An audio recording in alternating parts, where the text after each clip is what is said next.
It's Joan Jack again, and this is part 2 of No Democracy in Indian Country. So it's not a new topic.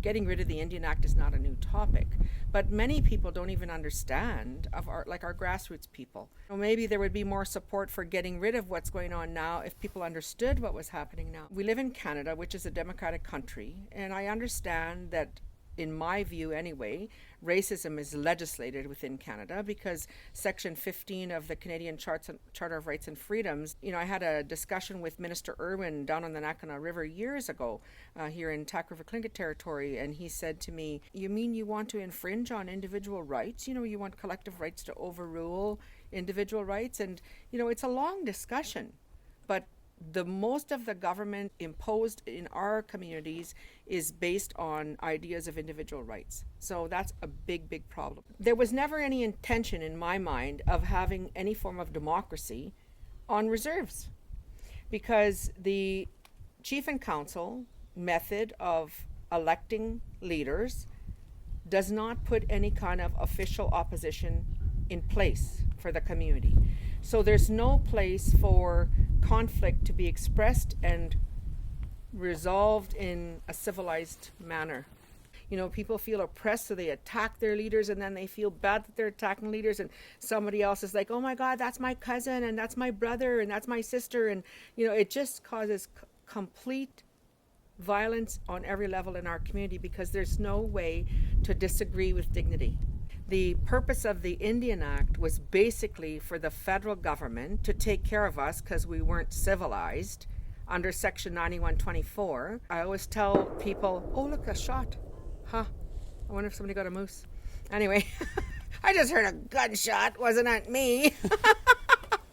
They took our land and our children and our education and gave it all to the provincial government for their say-so, except for Indians and lands reserved for Indians, which remains under Section 9124. Other things that the federal government is responsible for is like money, fisheries, the Department of Fisheries and Oceans. So not freshwater fish, but ocean fish. Salmon is under second shot. Two moose? No. Let's hope. All Section 9124 says is Indians and lands reserved for Indians. So that's all it says. And out of that, because the common law process first creates that head of power, then it creates a set of regulations, and then out of the regulations flows a department that administers those regulations, that supposedly supports the intent of the act and the regulations, no matter what the issue is. I was talking to another lawyer today, and he said, "I never thought of that it's not real democracy at all, because there's no way for the people served to oppose." And I said, it's sort of like a private corporation in the white law. Like in a privately held corporation that's owned privately, unless that corporation has provided for a way for you to have your shares bought by other family members, you'd either have to walk away from them, or whatever. Like, it's private, and there's no accountability. Like, that's just a general point I'm making about structure in the Indian Act.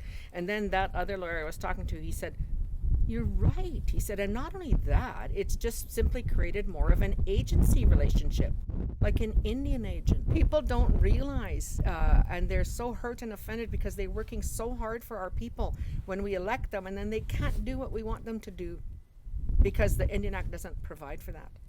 So then we attack them because they're not doing what we need them to do. There are changes now where there is case law that says that the elected chief and council do owe us a fiduciary obligation to consult as well.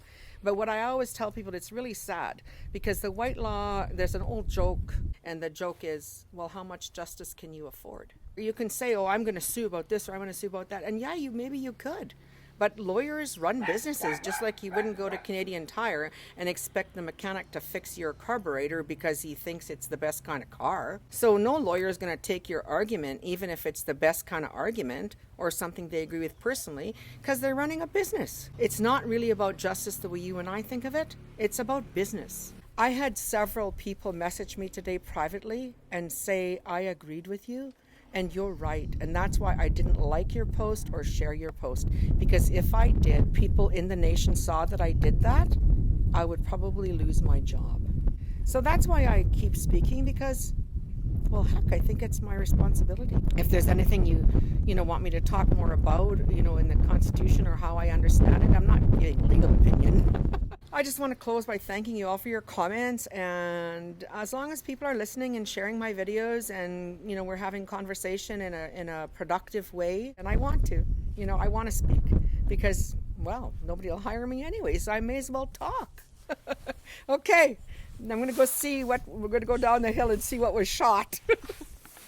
Good night.